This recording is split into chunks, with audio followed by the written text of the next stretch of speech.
الله أكبر الله أكبر الله أكبر.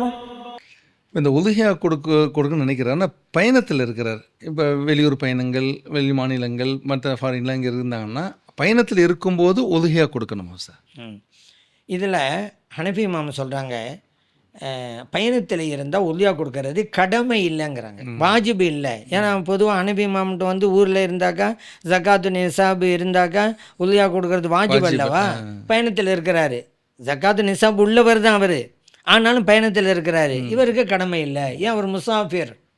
சரி, முசாஃபிராக இருந்துக்கிட்டு கொடுக்குறாருன்னு வச்சுக்கிறோங்க, கூடுமா? கூடும். கடமையா இல்லைங்கிறது தான் சப்ஜெக்டு.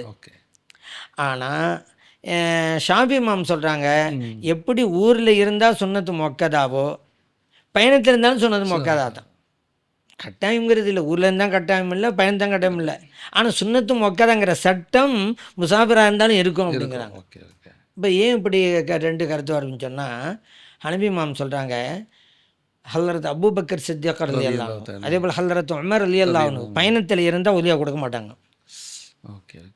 அதே போல் அலி ரலியல்லாஹு அன்ஹு சொல்கிறாங்க, பயணத்தில் ஜும்மாவும் இல்லை உதவியாவும் இல்லைங்கிறாங்க. இதன் அடிப்படையில் தான் ஹனஃபி இமாம் சொல்கிறாங்க பயணத்தில் இருந்தால் உதவியா கிடையாதுண்டு. ஆனால் ஷாஃபி இமாம் இல்லை பயணத்தில் இருந்தாலும் சுன்னத்து தான் அப்படிங்கிறதுக்கு அவங்க ஒரு ஹதீஸை கொண்டு வர்றாங்க. நபி ஸல்லல்லாஹு அலைஹி வஸல்லம் அவர்கள் மினாவில் ஹஜ்ஜுக்கு போயிருந்தாங்கல்ல, அப்போ மினாவில் தங்களுடைய துணைவியர்களுக்காக மாட்டை உலகையாக கொடுத்தார்கள். புகாரில் பதிவு செய்யப்பட்ட ஹதீஸ்.